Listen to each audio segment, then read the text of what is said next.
decidi tentar trazer... Acho que está gravando.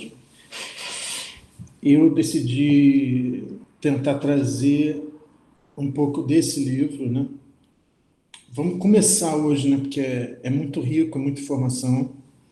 Realmente é um livro que eu já tinha começado a ler um tempo atrás, mas agora com essas questões do Agamben, realmente estou lendo de um outro modo, né?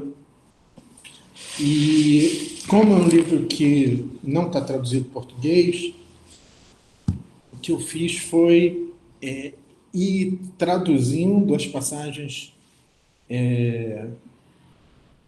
que eu acho que vão ser úteis para a gente aqui, tá? Tentar reproduzir um certo encadeamento, né? Tem toda o livro é dividido nessas três partes, né? Política, metafísica e lógica, né? Então a parte que interessa mais a gente aqui é metafísica e lógica, sobretudo lógica. E na parte da lógica tem um capítulo específico, que é o capítulo 15, já quase é o último capítulo do livro antes da conclusão, e que se chama O Possível e o Contingente. Acho que é exatamente as duas categorias, né, que mais interessam a gente aqui. E, num certo sentido, confirma algumas coisas que eu disse da outra vez, de modo mais genérico, assim, geral, né? Ou seja, que a categoria do possível para Lacan não é uma categoria importante, a do contingente sim, enquanto que para o Agamben a categoria mais importante é a do possível, a do contingente também, mas, sobretudo, a do possível, né? Então, o que eu vou fazer hoje é começar a apresentar esse capítulo 14, o possível contingente, e isso tudo vai versar muito. Eu vou colocar aqui modo de apresentação de tela.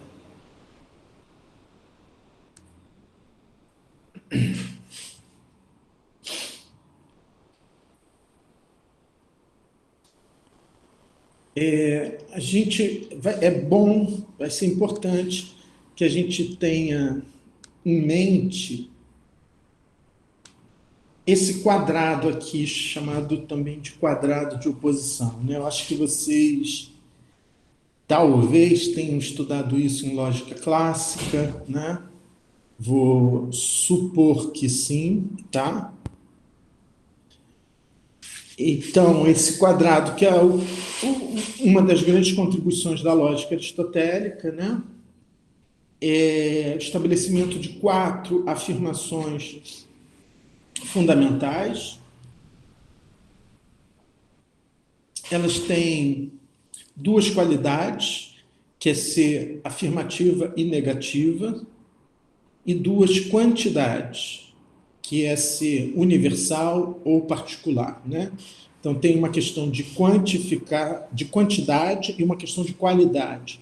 No certo sentido, é a combinação dessas 2 coisas, né? Então, combinar o universal afirmativo e o universal negativo, o particular afirmativo e o particular negativo, ou o universal afirmativo e o particular afirmativo, o universal negativo e o particular negativo, né? Então, isso aqui deve ser eu peguei de um site que deve ser um site português, né? Porque ele dá como exemplos essas frases, né?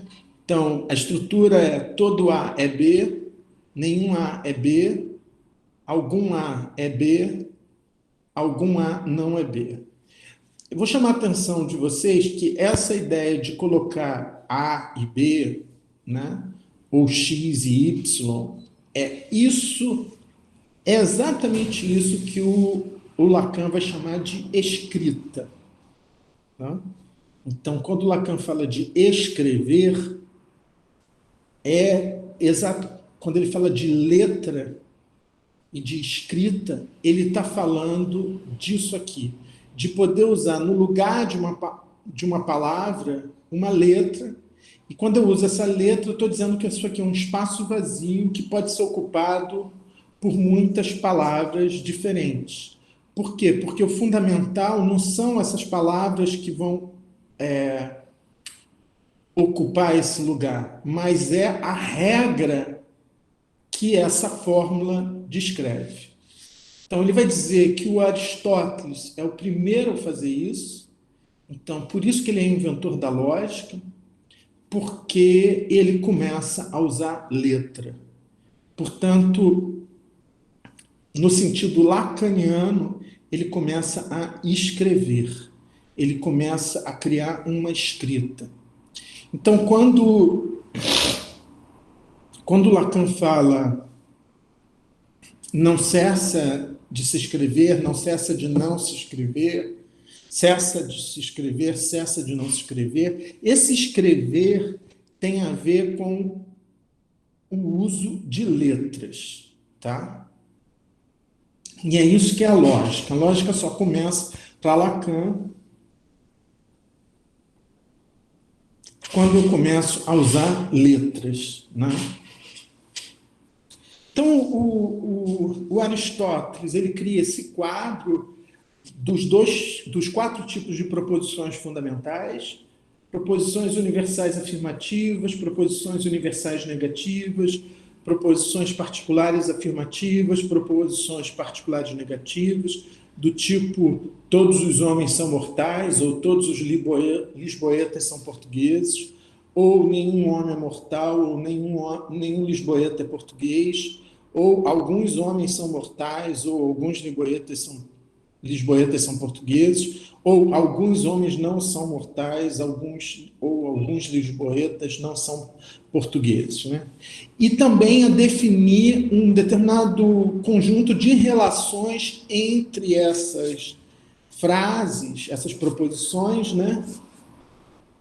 Que diz que a relação entre a proposição universal afirmativa ela é contrária à proposição universal negativa, mas ela é contraditória à particular negativa, assim como a universal negativa é contraditória à particular afirmativa, assim como a universal afirmativa e a particular afirmativa são subalternos uma em relação às outras, assim como as universais negativas e as particulares negativas, e as particulares negativas e as particulares afirmativas e as particulares negativas são subcontrários. O que isso quer dizer? Quer dizer que daí seguem algumas leis, né? Então, quando eu estou falando de letra, de escrita, eu também estou falando de lei, né? Então, isso é que define o campo do que Lacan chama de lógico, né? Então, as proposições contrárias são proposições universais que diferem só pela qualidade, negação ou afirmação. Isso quer dizer, todos os homens são brancos, proposição universal afirmativa, nenhum homem é branco, né? Então, a quantidade é a mesma, mas a qualidade é que é diferente. Uma é afirmativa e outra é negativa. As proposições subcontrárias, né? Se a gente olha aqui o quadro, né? As subcontrárias são essas aqui, I e O. Né? Isso também é uma coisa importante, né? Aristóteles dá letras para dizer algo, para caracterizá-lo. Né? Ele chama a universal afirmativa de A universal negativa de E, a particular afirmativa de I e a particular negativa de O. Né? Isso é também muito importante. Né? Então, por isso que eu posso dizer proposições contrárias A e E, né? A relação entre A e E. Proposições subcontrárias, a relação entre I e O. São proposições particulares que diferem só pela qualidade. Alguns homens são brancos, alguns homens não são brancos, né?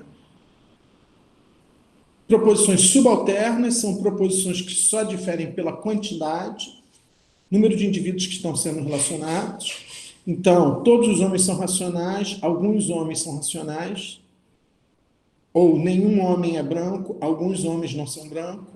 E, por fim, proposições contraditórias são proposições que diferem quanto a quantidade e qualidade. Então, há uma diferença aqui com relação aos dois aspectos. Exemplo, todos os homens são brancos, afirmação universal afirmativa, alguns homens não são brancos, particular negativo.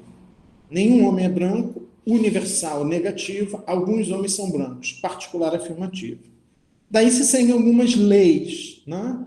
Então, ou regras. A regra das contrárias diz que duas proposições contrárias não podem ser ambas verdadeiras ao mesmo tempo, né? Então, a universal afirmativa e a universal negativa não podem ser verdadeiras ao mesmo tempo.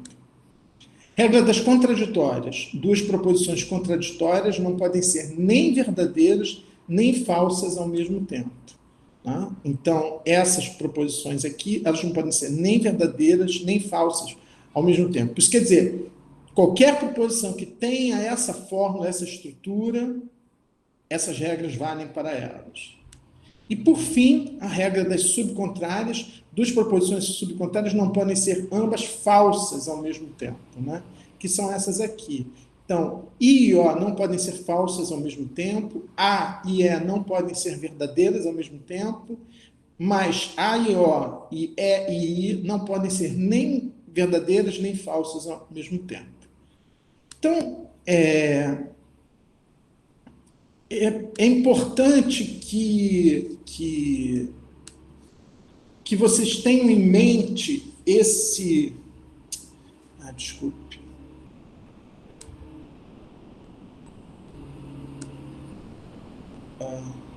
É importante que vocês tenham em mente esse quadrado, né? Eu falei aqui super rápido, né? Isso porque eu estou supondo que vocês são alunos de filosofia e, portanto, que vocês fizeram essa disciplina obrigatória de lógica clássica, então estou supondo que vocês já tiveram uma aula disso.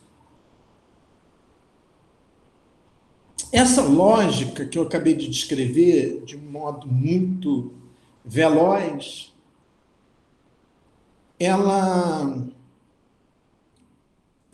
é a chamada lógica proposicional. O Aristóteles é o criador dessa lógica. Né? Também está incluído aí as regras do silogismo, né? Que sempre vão trabalhar a partir de uma afirmativa universal, né? Então, isso é o que costuma se entender como lógica proposicional em Aristóteles. Está tudo ok até aí? Tudo sim, professor. Ok, então só que existe uma outra lógica no Aristóteles, que é a lógica modal, tá?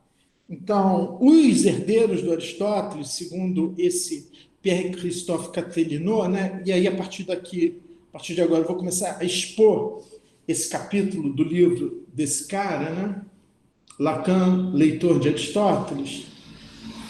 Eu não disponibilizei o livro lá no Google Classroom, quer dizer, não vou conseguir escanear o livro inteiro, mas porque o livro está em francês, mas se alguém quiser que eu disponibilize pelo menos esse capítulo, eu posso disponibilizar, tá? Não sei se vocês leem francês e tal, mas eu posso disponibilizar esse capítulo, que é o capítulo que a gente vai ler aqui junto, né? Ou boa parte dele, né? Porque é o capítulo que interessa diretamente a nossa questão, tá? Então, assim, eu estava lá expondo um modo como o Agamben lê a questão do possível e do contingente no Aristóteles, e aí, através do livro do Pierre-Christophe Castellino, eu vou expor como é que o Lacan lê essa questão do possível e do contingente no Aristóteles, tá? Tem um autor, né, que é o Rintikar, que é um filósofo escandinavo, né, que é um filósofo que produziu trabalhos que tiveram grande impacto, tanto sobre Aristóteles quanto sobre Descartes, né? Um filósofo que teve cujas leituras e interpretações tiveram bastante impacto assim na filosofia, né? E o Lacan também leu esse cara e esse cara, embora o Lacan vá discordar dele num ponto central, mas o Lacan vai se servir dele também um pouco, e o Caterino vai mostrar isso, né? Mas de qualquer modo, vamos avançar aí, né? Eu fiz essa exposição resumida anterior para tentar mostrar para vocês o que é essa lógica proposicional, tá?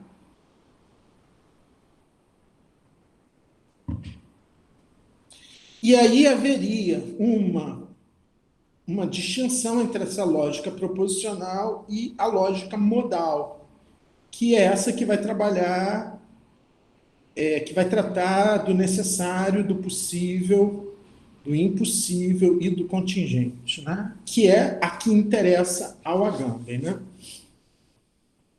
Só que essa oposição entre a lógica proposicional e a lógica modal, para o Lacan, ela é uma distinção incorreta. O modo como Lacan leu Aristóteles, ele não entende essas duas lógicas como sendo duas lógicas distintas, tá?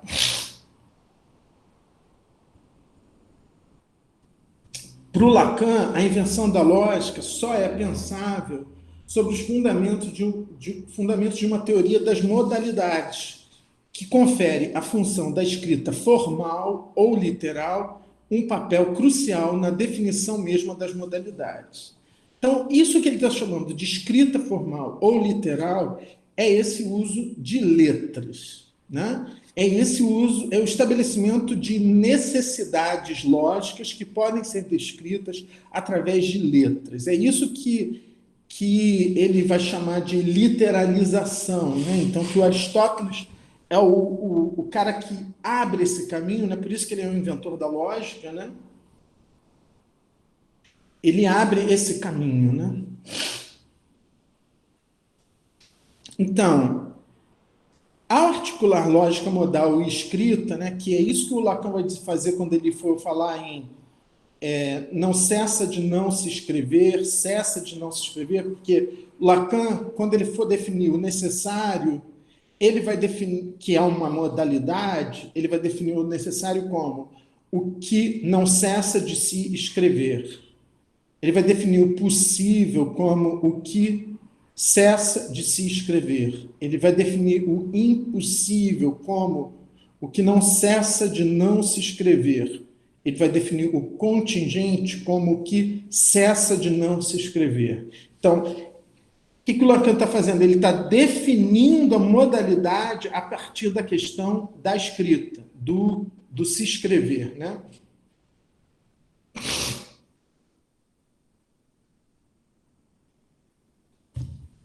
Então, ao articular lógica modal e escrita, ele faz isso quando ele descreve os modos desse modo, Lacan está introduzindo uma mudança de perspectiva em relação à definição aristotélica das modalidades. Quer dizer, é o Lacan que faz isso, né? Tanto é que quando eu falei para vocês, né, do Agamben, né, eu disse o Agamben não tem um conceito de escrita, né?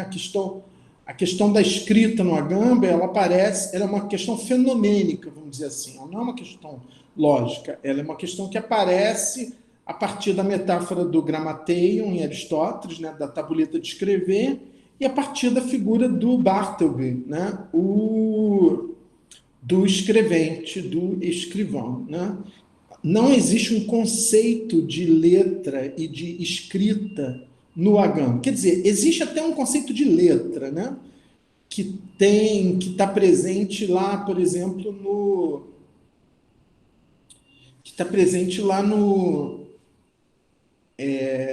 a linguagem à morte, né? Mas que é diferente do conceito de letra do Lacan, né? Mas, enfim, sobre a escrita, o Agamben não tem uma teoria. Escrita não é um conceito em Lacan. E no Agamben, não é um conceito no Agamben.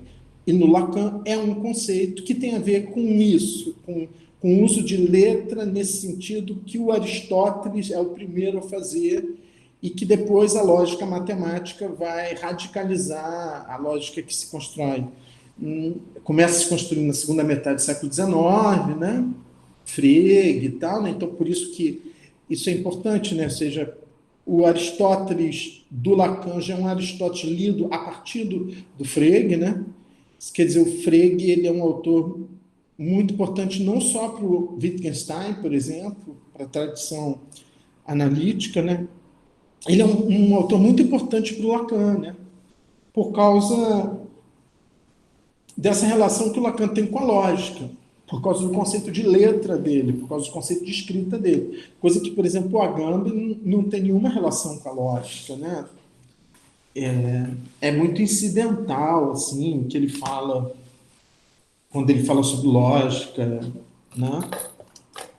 Então assim, partindo da interpretação, né, algumas passagens, inclusive, que a gente viu aqui junto e outras não, né? O Lacan, ele afirma que a lógica proposicional, a chamada lógica proposicional, né, essa da afirmativa universal, negativa universal, afirmativa particular, afirmativa negativa particular, que ela é tão modal quanto as outras, né? Ele explora muito esse seminário do Lacan, que é Os Não Tolos Erram, Les Non-Dupes Errent, que é um seminário que não está estabelecido ainda, só existem versões não autorizadas, né, que você até encontra na internet, você encontra até tradução desses seminários na internet, né, mas é um seminário que não foi estabelecido ainda, né, o Jean-Claude Miller, que é o genro e herdeiro do Lacan, né, e que tem essa... Ele sofreu, eu acho, né, que ele sofreu uma espécie de apagão nos últimos anos, né, porque ele parou de dar o seminário dele, ele parou de publicar novos volumes do seminário do Lacan, né, quer dizer, a edição do seminário do Lacan parou, né? Então, as pessoas têm acesso a essas edições. Então, existem algumas instituições psicanalíticas, como a Associação Freudiana, né, em Paris, que tem própria edição deles, né, dos seminários do Lacan, não respeitam a edição do Jacques Alain Miller, né? Na internet existem alguns sites, né, que apresentam, inclusive alguns apresentam até áudio, né, dos seminários do Lacan, né? É possível, sobretudo seminários mais os últimos, né? Porque aí você já tinha gravador e, né? Então, isso você pode encontrar, né? Então, muitas das observações que o Catelino faz são baseadas nesse seminário, tá? Então, para começar, qual é o princípio da lógica modal? Né? Termos bem simples, né? Ele diz que é o seguinte: quando, em uma proposição, o verbo que traz asserção afirmativa ou negativa é modificado, por isso vai se falar de modos, né, de modalização, por um advérbio ou por uma locução com valor de advérbio, em vez de ser simplesmente posto, a proposição é dita modal. Né?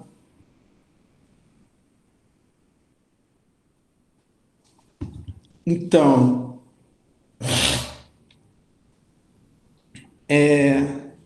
por exemplo, quando eu digo necessariamente, isso é uma modalização, é um advérbio, né? Que está modificando, que está modalizando o verbo. Então, na lógica das proposições, Aristóteles lida com as proposições universais afirmativa e negativa, assim como com as proposições particulares afirmativa e negativa, sem lhes acrescentar qualquer locução adverbial. Então, lá naquele quadrado que eu apresentei para vocês, eu tenho só proposições universais afirmativa e negativa e particulares afirmativa e negativa sem advérbios.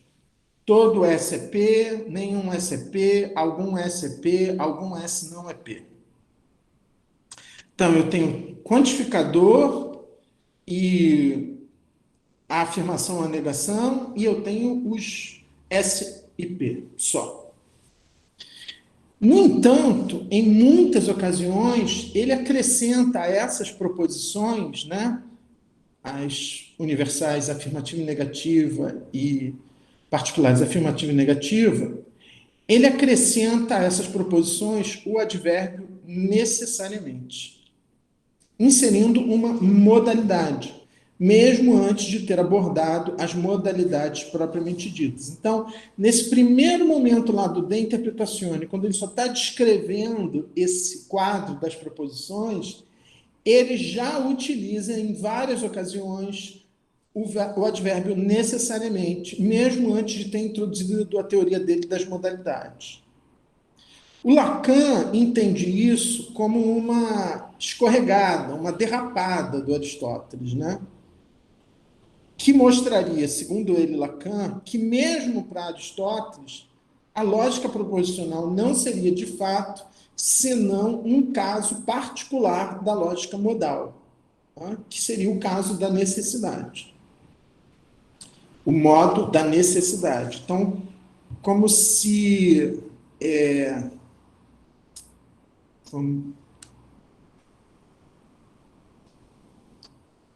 deixa eu abrir uma outra...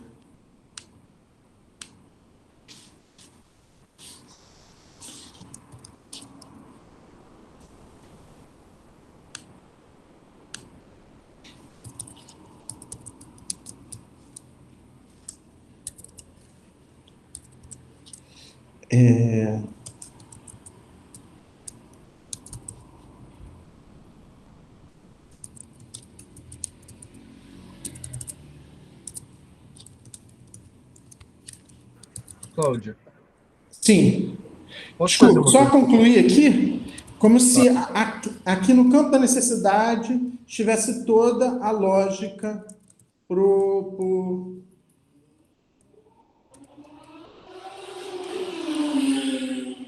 Sim, diga.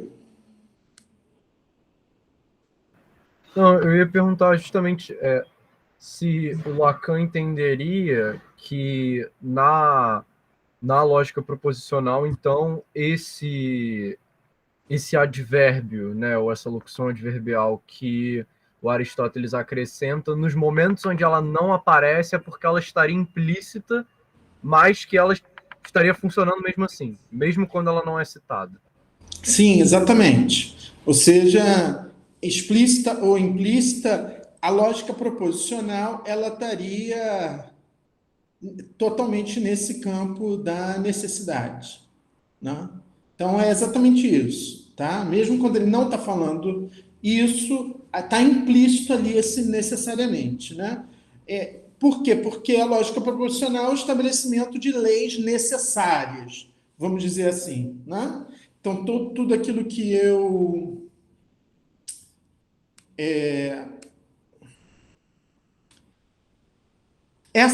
todas essas relações aqui são relações necessárias, né? Então, essas regras aqui, né, as regras que definem as relações das proposições contrárias, das proposições contraditórias, das proposições subcontrárias, elas são leis, portanto, são necessidades, né?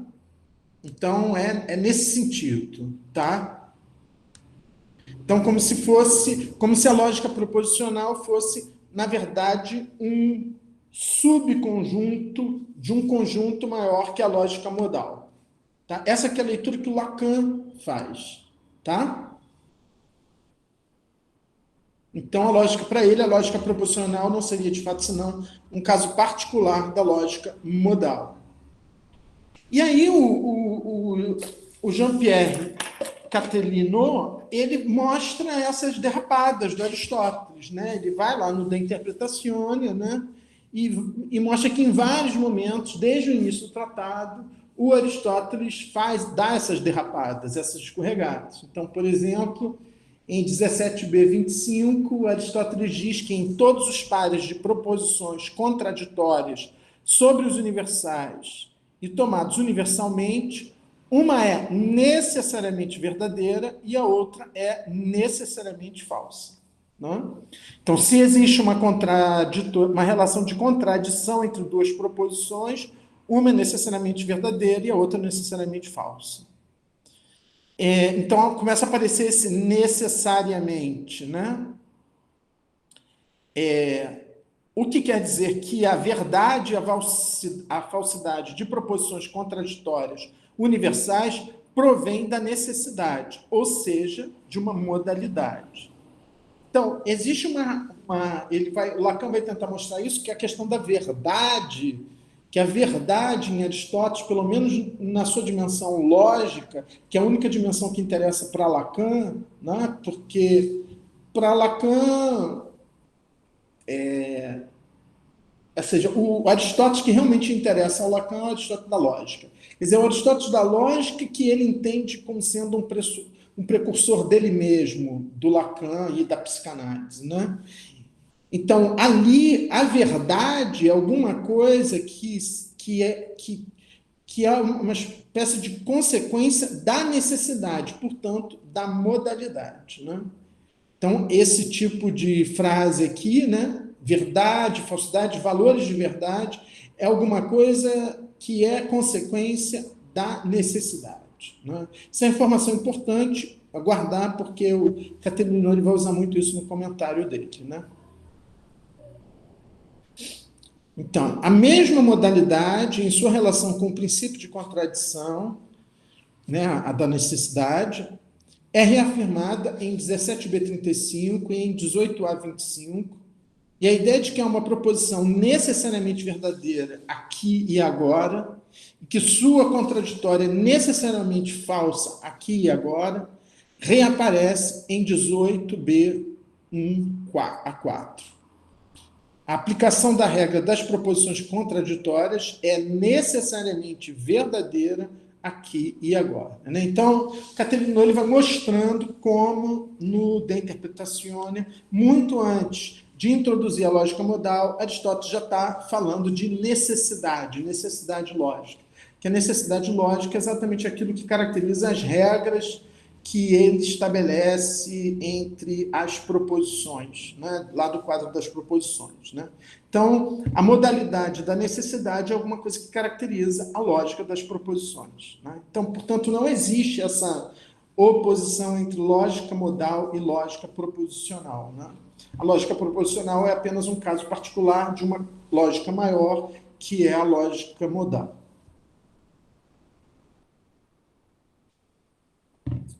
Pois, como diz Aristóteles, se é verdadeiro dizer que o branco é ou que o branco não é, necessariamente o branco é ou não é. Então, esse necessariamente aqui tem a ver com a aplicação aí do princípio da não contradição, da contrariedade, né? O que resulta disso é a afirmação ou a negação, é que a afirmação ou a negação é necessariamente verdadeira ou falsa. Ou seja, a necessidade é um modo característico das proposições apofânticas enunciadas no presente, né? Então, proposições apofânticas, vocês sabem, são proposições que são necessariamente ou verdadeiras ou falsas. São proposições que descrevem um fato, um estado de coisas, para me utilizar da nomenclatura do Wittgenstein, né? Que descreve o ente, as coisas que são no vocabulário de Aristóteles, né? Assim, aparece o caráter modal da lógica proposicional. Ok? Então, é nesse ponto que começa a aparecer a famosa questão da batalha naval em Aristóteles. Não sei se vocês já ouviram falar sobre isso, né? Mas isso é um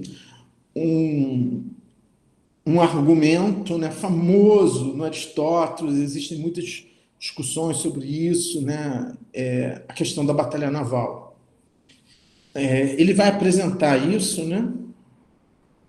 Então, mas para entender o que está em questão aqui, é preciso supor como previamente admitido, como vimos, a necessidade das proposições apofânticas, né? Aquelas que podem ser verdadeiras ou falsas, aquelas que descrevem um estado de coisas. Essa necessidade é ainda manifesta quando a contradição se mostra, em princípio, inaplicável ao futuro, sendo apenas aplicável ao presente. Então, aqui a gente começa já, vai ver por que essa questão da batalha naval ela tem tudo a ver com a questão do possível e como que a questão do possível tem a ver com a questão do futuro, né?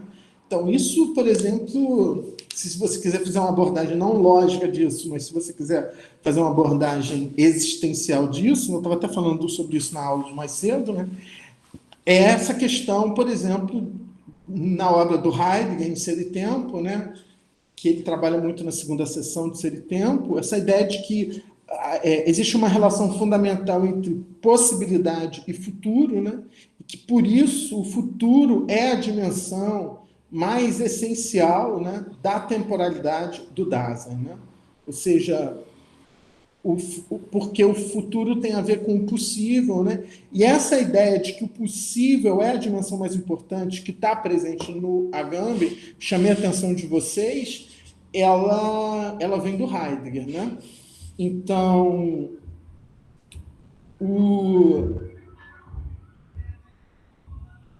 o possível, o futuro, para o Heidegger é a dimensão propriamente ontológica, exatamente porque ela é totalmente indeterminada, né? Ela é, e é isso que é o ser, né? O ser é essa indeterminação, essa indefinição, né? Para o Heidegger, né? Então, a questão da contradição, ou do princípio da não contradição, o Aristóteles vai chamar a atenção disso, ela é não aplicável ao futuro, né? Ela não é aplicável ao possível, né? Então, é aqui que vai entrar essa questão da batalha naval, né? O Caterino, ele cita aqui um comentário do Tricot, na tradução do Tricot do Aristóteles, né? Que é o grande tradutor do Aristóteles, né? Até uma geração muito recente que começou a traduzir de novo Aristóteles na França, né? Antes o que você tinha eram as traduções do Tricot, né? Então o Tricot diz o seguinte: a aplicação da regra das contraditórias, ou seja, das contraditórias quer dizer, por isso que eu tenho que fazer sempre, ó, as contraditórias são essas aqui, ó, A e O, E e I, né? Ou seja, as contraditórias são proposições que diferem quanto à quantidade e à qualidade. Duas proposições contraditórias não podem ser nem verdadeiras nem falsas ao mesmo tempo, tá? Então, a gente sempre vai ter que ter em mente essas coisas, tá? Então, a aplicação da regra das contraditórias aos futuros contingentes, né? Então, você percebe que já aí já começa a entrar. Quando eu falo futuro contingente, já aparece aí essa articulação intrínseca entre futuro e contingência, né? Então, esses futuros contingentes, porque é isso que está em questão no argumento da batalha naval. Amanhã haverá ou não haverá uma batalha naval. Né? Como é que eu analiso logicamente a relação entre proposições que são contraditórias entre si, mas, portanto, não podem ser simultaneamente verdadeiras, quando elas falam do futuro, quando elas falam não de algo que é, né, mas de algo que será ou não será, né?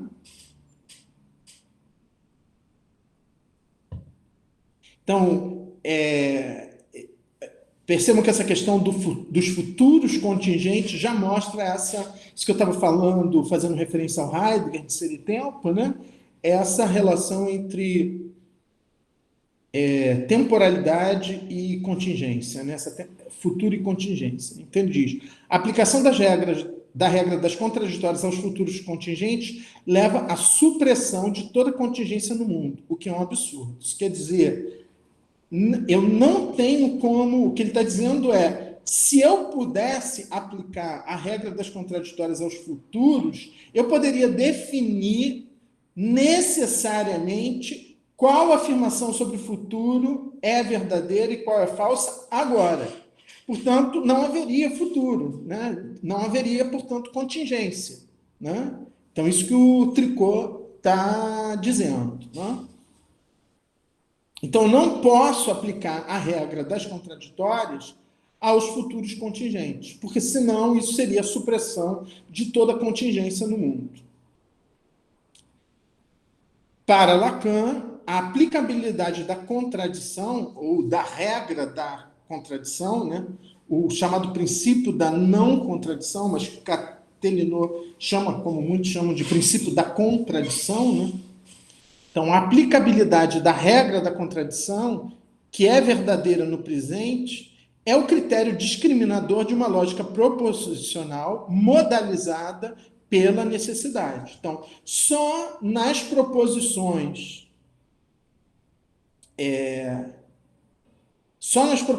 que falam do presente eu posso estabelecer uma necessidade. Eu posso aplicar o princípio da não contradição. Então, é o que aparece na famosa passagem da Batalha Naval, que é uma passagem que está no capítulo 9 do De Interpretazione, tá? Essa passagem aqui, 19 a 25 a 35. O Aristóteles diz: pois não é a mesma coisa dizer que todo ser, quando ele é necessariamente, e dizer de uma maneira absoluta que ele é necessariamente.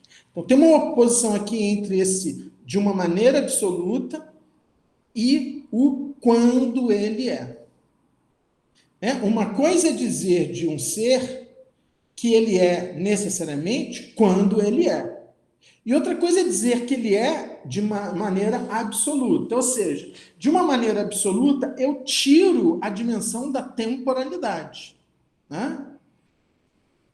Então, e aí quando eu tiro essa dimensão da temporalidade, eu não posso dizer que ele é necessariamente. Eu só posso dizer que ele é necessariamente quando ele é. Isso quer dizer no presente. Né? De novo, temos aqui uma polêmica aristotélica com os megáricos, né? Sempre, né, como a gente já tinha visto lá, né, no texto do Agamben, uma polêmica com os megáricos, que fixam o devir no absoluto de um ser necessário e negam implicitamente a contingência. Né? Então, desculpe, gente. Que meu celular está conectado com o computador, botei no modo avião.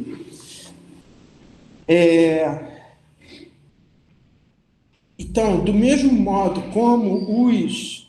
É coerente, do mesmo modo como a gente viu lá na metafísica, que os megáricos negam a existência da potência fora do ato, eles negam implicitamente também a contingência e só trabalham com a categoria do necessário.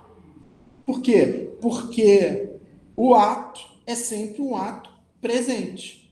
Mas a potência ela não tem essa localização. Né? Então, negar a possibilidade de que a potência exista fora do ato, o Agamben mostra isso, né? É também negar implicitamente a contingência e só aceitar a categoria do necessário, né? Uma coisa está relacionada à outra, né?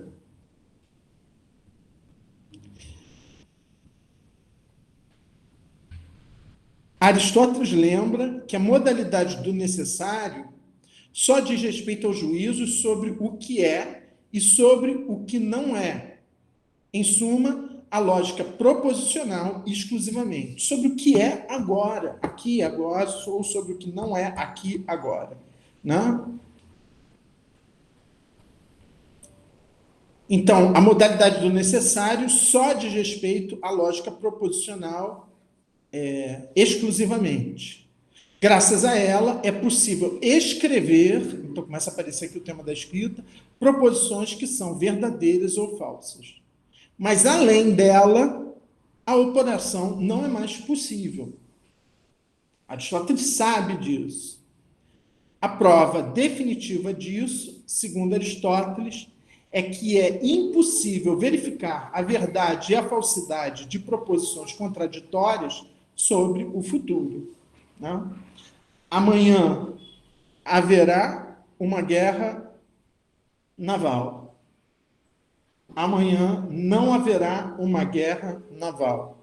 Essas proposições, elas, a verdade ou a falsidade dela não pode ser verificada hoje. Então, a verdade e a falsidade de proposições que dizem respeito ao futuro, sobre o futuro, não podem ser verificadas. Então, eu não posso aplicar a elas a lei da não contradição, o princípio da não contradição. Cada coisa, necessariamente, é ou não é, será ou não será. E, no entanto, se abordarmos separadamente essas alternativas, nós temos como dizer qual das duas é necessária. Qual das duas é necessária. Necessariamente, haverá amanhã uma batalha naval ou não haverá. Então, existe uma necessidade que é dizer que haverá ou não haverá. Mas não é necessário que haja amanhã uma batalha naval, assim como não é necessário que não haja. Mas que haja ou não haja amanhã uma batalha naval, eis o que é necessário. Então, o que é o necessário é esse ou, que liga as duas proposições. Mas elas sozinhas, isoladas, elas não são necessárias. O que é o necessário é a conjunção delas através desse ou. Aristóteles precisa que é apenas no momento que uma proposição não é nem verdadeira nem falsa. Então, se eu digo, amanhã haverá uma batalha naval, essa proposição agora, ela não é nem verdadeira nem falsa. Se eu digo, amanhã não haverá uma batalha naval, essa proposição, no momento em que eu anuncio, não é nem verdadeira, nem falsa. Mas, se eu digo, amanhã haverá ou não haverá uma batalha naval, essa proposição como um todo, essa junção das duas proposições, isso é necessário. Então, não é necessário que, de duas proposições opostas entre elas, como a afirmação e a negação, que uma seja verdadeira e a outra falsa, para coisas que, não existindo ainda, são apenas em potência de ser ou de não ser. Então, vocês veem que aqui aparece pela primeira vez no texto do Catelinô a questão agambeniana da potência de ser e de não ser. Não? Vou fazer um intervalo aqui, tá?